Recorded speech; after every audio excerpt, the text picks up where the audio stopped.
Ya pemirsa, sebenarnya ini kan permasalahan klasik ya Andi Kumala dan juga pemirsa, bagaimana lapas di Indonesia ini selalu over capacity, kelebihan tahanan begitu ya, sehingga memang banyak sekali kekurangan-kekurangan dari sistem di lapas di Indonesia. Dan tentunya juga Pak Presiden Prabowo Subianto sudah membangun rencana untuk membangun lapas khusus bagi para koruptor, Andi Kumala. Apakah akan memberikan efek jerak begitu ya bagi mereka? Kita simak dulu pernyataan dari Pak Presiden Prabowo Subianto.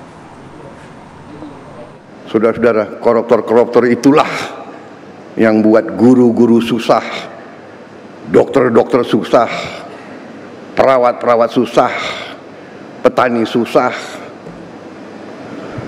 Karena itu, terima kasih dukungan saudara-saudara. Kita bersama akan menghadapi maling-maling itu, dan kita akan mengusir mereka dari bumi Indonesia kalau perlu.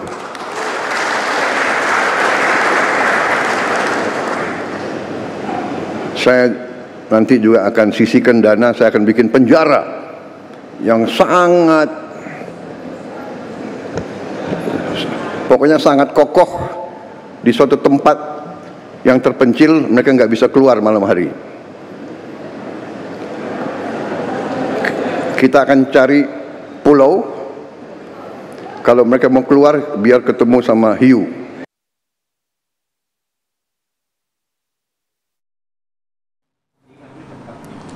Akan diusir, akan diasingkan di sebuah pulau agar tidak bisa lagi melarikan diri, karena kalau melarikan diri akan ketemu dengan hiu. Ini kira-kira akan jerah nggak ya kalau ditaruh di penjara seperti itu? Kita akan bahas bersama narasumber yang sudah hadir di studio. Sudah ada Mbak Hanifah Hasna, kriminolog UI.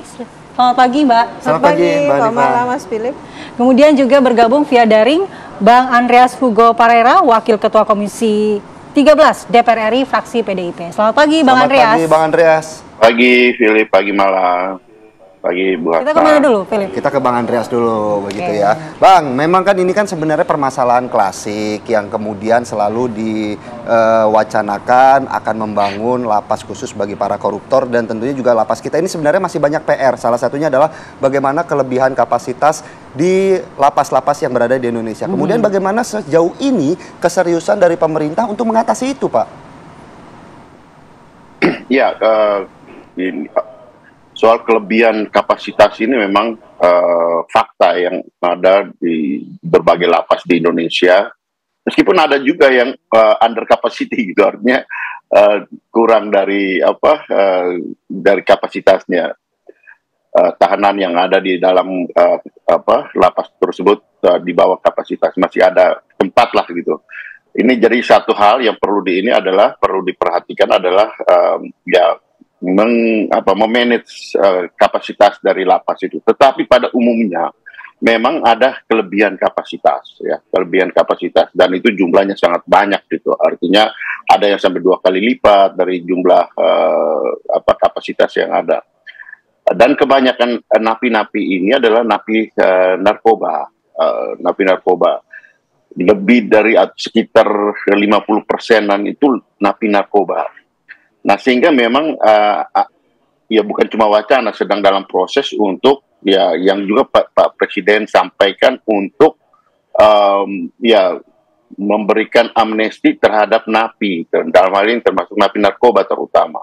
Nah, terutama mereka yang melakukan mereka yang pemakai seperti itu. Jadi sudah ada list yang disiapkan oleh oleh pemerintah dalam hal ini, verifikasi untuk napi-napi yang bisa diberikan amnesti. Nah, ya, berkaitan dengan napi korupsi ini memang ya saya belum tahu persis ya, apa yang disampaikan oleh Pak Presiden, tapi kalau kita tangkap dari apa yang beliau sampaikan, ya ini adalah wacana gitu. Saya kira itu ya baik-baik saja gitu. Cuma tapi beberapa waktu yang lalu Komisi 13 DPR RI bagaimana menyikapi wacana ini? Apakah melihat bahwa urgensinya sudah cukup besar? Belum ada pembicaraan soal itu, karena ini kan baru Presiden baru menyampaikan kemarin. Beberapa waktu yang lalu juga Presiden menyampaikan bahwa akan membebaskan ya napi koruptor, kemudian mendapat reaksi gitu. Kemudian ya wacana tersebut hilang gitu. Jadi ini hal yang ya tentu kemudian ya perlu dipersiapkan kalau memang ini serius gitu. Dalam arti bahwa ini suatu perencanaan yang menurut saya bukan tidak baik gitu. Artinya ada lapas khusus untuk mereka yang melakukan korupsi dan untuk menimbulkan efek jera gitu. Apa yang disampaikan oleh Presiden, saya kira ya perlu, kalau misalnya ini memang dirasakan perlu, tentu harus ditindaklanjuti. Cuma kan kita tahu sekarang bagaimana kesulitan di dalam perencanaan kita yang menyangkut anggaran kan, dan kami baru selesai bicara tentang anggaran dengan mitra-mitra kerja di Komisi 13, dan memang ini belum ada di dalam pembicaraan di pembahasan anggaran tersebut. Kalau serius kan harus ditindaklanjuti dengan pembahasan tentang anggaran dan persiapan sehingga kemudian ketika dilaksanakan itu memang matang di dalam implementasinya gitu. Jadi wacana itu kan harus ditindaklanjuti dengan perencanaan dan kemudian jangan pelaksanaan dan mempersiapkan anggaran, dan itu harus matang sehingga tidak kemudian kita omong hari ini kemudian ini besok kita laksanakan, ya enggak juga, bukan begitu. Malang. Baik Pak Andreas, betul. Tapi juga tentunya kami menyambut baik bagaimana upaya dari Pak Presiden untuk memberikan efek jera bagi para koruptor. Sementara untuk Mbak Hanifah sendiri melihatnya apakah memang ini sesuatu hal yang urgent, sesuatu hal yang penting dan harus cepat dilaksanakan begitu? Ya, pasti Pak Presiden menyampaikan hal ini karena sudah dengan studi yang luar biasa ya, dengan pengamatan yang luar biasa. Saya pikir memang koruptor itu, kejahatan korupsi itu adalah kejahatan yang luar biasa. Ya. Masalahnya adalah penanganannya apakah sudah luar biasa, begitu ya? Karena kita sama-sama tahu bahwa orang-orang yang melakukan korupsi ini sebetulnya orang-orang yang tidak mau hidup miskin kan, sehingga yang pertama kali dilakukan adalah memiskinkan mereka. Yang kedua, membuat mereka menjadi kesulitan ketika mereka berada dalam pemenjaraan itu sendiri. Karena yang kita lihat, sama-sama kita lihat ya, kita sama-sama perhatikan itu sebetulnya yang mereka takutkan itu bukan di penjara, karena walaupun mereka di dalam penjara, mereka tetap bisa hidup dengan, meskipun penjaranya di pulau terpencil.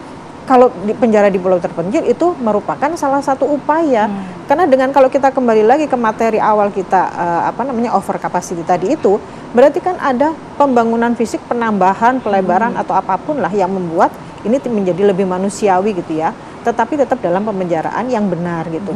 Dengan memisahkan itu dengan harapan para pelaku hukum itu menjadi lebih ketat lagi sehingga bisa terfokus untuk melakukan pengawasan terhadap para koruptor itu. Tetapi apakah yang kemudian membedakan kalau penjara koruptor yang sekarang yang ada begitu ya dengan jika dibangun di sebuah pulau yang dikelilingi oleh hiu-hiu begitu kalau kata Pak Prabowo? Entahlah mau hiu, entahlah mau buaya ya.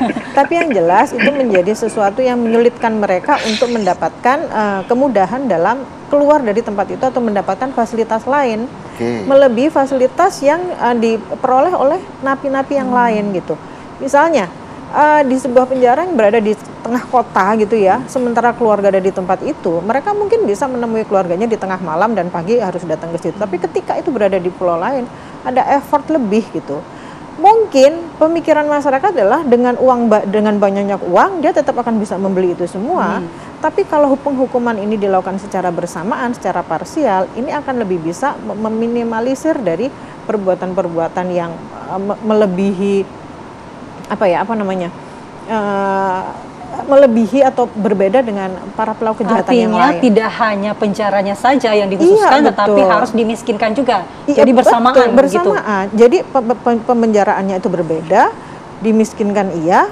Terus bagaimana cara kita itu mengelola atau membuat para penjaga ini atau penegak hukum itu lebih bermoral lagi untuk tidak memberikan kemudahan untuk para pelaku kejahatan ini untuk memberikan untuk mendapatkan fasilitas yang luar biasa. Baik, kita juga mau ke Pak Andreas tadi menanggapi statement dari Mbak Hanifah bahwa tidak hanya penjara tetapi juga undang-undang perampasan aset perlu dimiskinkan begitu ya bagi para koruptor yang tentunya juga akan memberikan efek jera bagi para pelaku koruptor. Tapi Pak Andreas dijawab sesaat lagi setelah Apa Kabar Indonesia Pagi kembali sesaat lagi.